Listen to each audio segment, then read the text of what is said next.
Pues a nosotros nos están tocando vivir tiempos interesantes. ¿Cuándo se había visto una rebelión del Poder Judicial en contra del Ejecutivo en la historia? Nunca, nunca. O sea, era el Ejecutivo el poder de los poderes. Los ministros, todos subordinados, toda la Corte.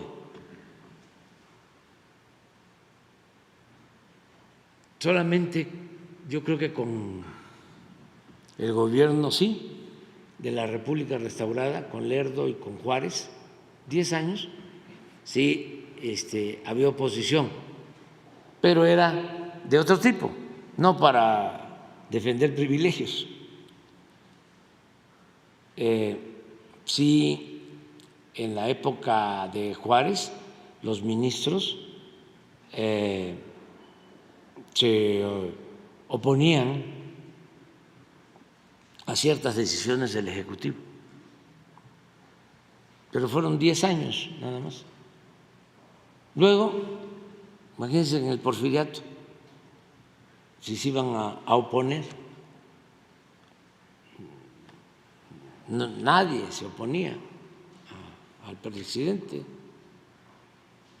hasta ahora, pero es una oposición para defender privilegios. Y eso de la huelga está bien, como diría el filósofo de mi pueblo, el maestro Carlitos. No está bien, pero tampoco está mal. Porque así ya no tenemos sorpresa de que dejen en libertad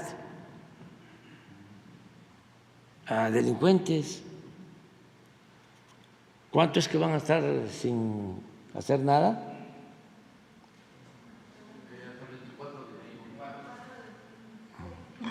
Ojalá y tardaran más tiempo. Ya les dije, es real. Cuando éramos de la oposición, descansábamos cuando terminaba el periodo ordinario de sesiones en el Congreso, porque ya se iban los diputados. Entonces ya no había el riesgo de que presentaran una iniciativa de ley o una reforma constitucional en contra del pueblo. Me acuerdo que cuando el gobierno de Calderón fue el primer intento de reforma energética y nos preparamos, ¿no? Porque querían entregar, al final lo lograron, pero sí pudimos impedir que se aplicara toda la reforma, porque todo era privatizar la exploración, la perforación, el transporte de energéticos, la petroquímica, todo. Y nos preparamos porque venía la reforma y luego en aquellos tiempos como ahora, pero antes siempre he dicho era peor porque no había cómo responder, no habían las redes sociales. Empezaron con una campaña en medios, en la televisión, hablando de que teníamos un tesoro los mexicanos en las aguas profundas, pero no lo podíamos sacar ese tesoro porque no teníamos tecnología ni teníamos capital y que había que llevar a cabo la reforma energética para sacar el tesoro. Mucha gente se creyó todo eso, ¿no? Porque era una campaña fuertísima. Entonces, nosotros nos decidimos a defender el petróleo y nos organizamos. Me acuerdo que en ese entonces llegaron a participar como 20,000 mujeres, se les conocía como las Adelitas, para que no se privatizara el petróleo. Y estaba el periodo ordinario de sesiones y algunos legisladores nuestros tomaron las tribunas y eso nos ayudó porque terminó el periodo ordinario y se llegó al acuerdo de que iba a haber un debate antes de que regresaran los legisladores y se llevó a cabo el debate y pues se defendió el punto, pero mientras estaban descansando los legisladores, avanzamos bastante en organizarnos, pero cuando regresan, no, pues de nuevo, ¿no? A lo mismo, a reformar la Constitución. No era la ley de petróleo, ni siquiera era la reforma constitucional. Al final, sí logramos bastante, pero sí se empezaron a otorgar los bloques, áreas del territorio para la explotación del petróleo y dividir las utilidades. Fueron contratos que se otorgaron de utilidad compartida, así se llamaba. Pero, ¿por qué no queríamos que estuviesen trabajando en actividad los diputados, los senadores en aquel tiempo? Porque todo lo que legislaban era en contra del pueblo. Entonces ahora, si el Poder Judicial está en huelga y en vez de 15 días tardan 1 mes o 2 meses, ganamos, porque podemos hacer aquí, les puedo probar de cuántos casos de libertad otorgan a delincuentes, jueces y magistrados. Les puedo decir que en 3 meses han dejado en libertad como a 20 presuntos delincuentes, tanto del crimen organizado como de la delincuencia de cuello blanco, pero grandes.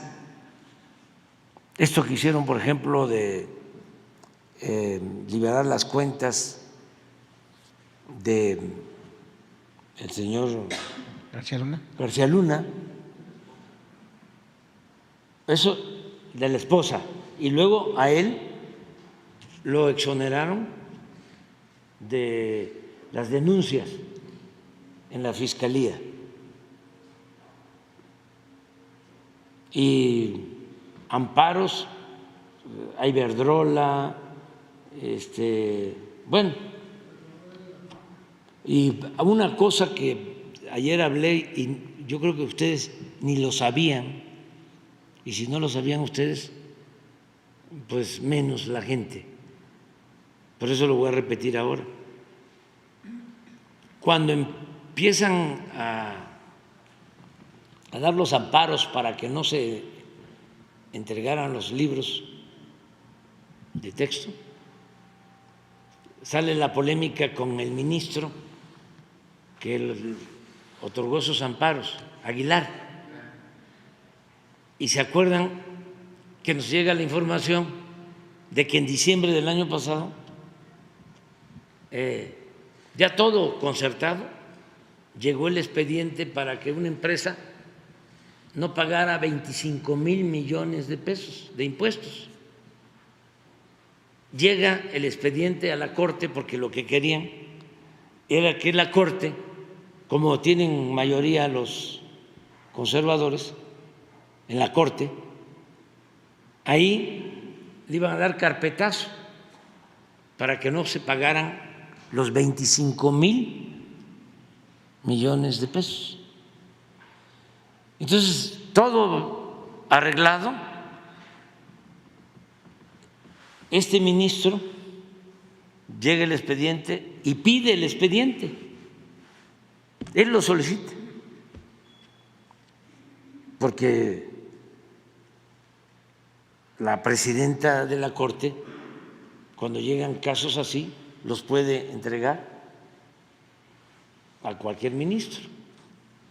¿Por qué no se lo entregó a otro? No, este lo pidió y se lo entregaron a él. Y lo guarda.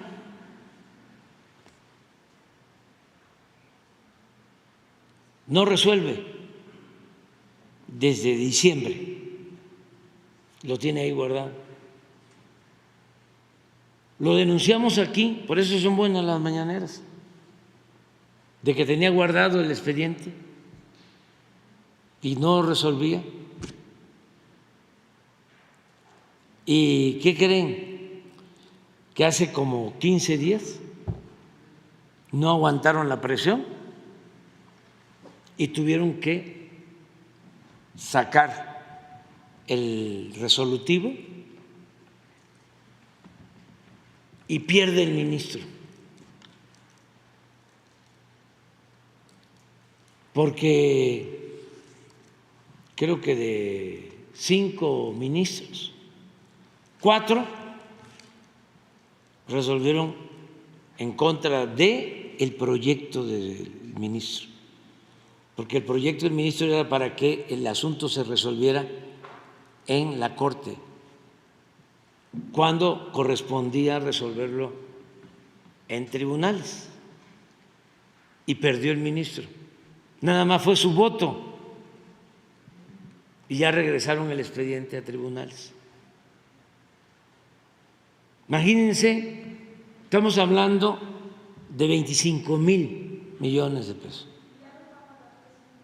Eso va a depender de lo que resuelvan ahora en el tribunal, pero hay garantía de que se aplique la ley y no esta maniobra de influyentismo, de complicidad, de componendas, evidente, ¿no? ¿Qué más pruebas pueden haber? Cómo llega el expediente, lo atrae, lo guarda. Como lo denunciamos aquí, no les queda más que ponerlo en la mesa. Pero su proyecto es a favor de que, como era la intención, se discutiera el asunto en la Suprema Corte, y lo pierde y tienen que regresar el expediente. Por eso sí hace falta una reforma al Poder Judicial, una reforma al Poder Judicial, y no deben de enojarse conmigo. Yo no engañé a nadie. Acuérdense de que nosotros llegamos aquí porque la gente quería un cambio. Y es lo que estamos haciendo. Nada más.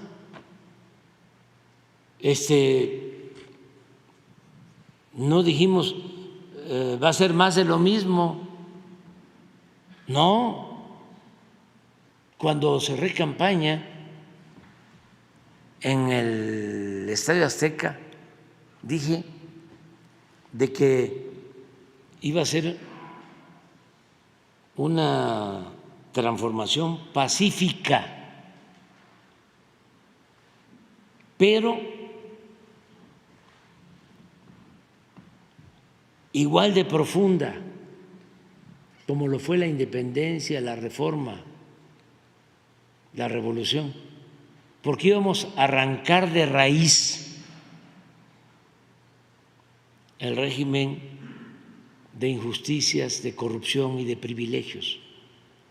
Hasta dije que la palabra radical viene de raíz y es arrancar de raíz. Y estoy convencido que el principal problema de México era la corrupción. Y todavía hay que seguir limpiando. Pero nada ha dañado más a México que la deshonestidad de los gobernantes y de la minoría.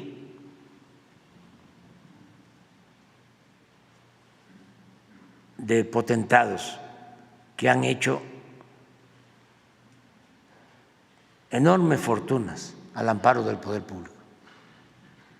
Esa es la causa de la desigualdad, de la pobreza, de la corrupción.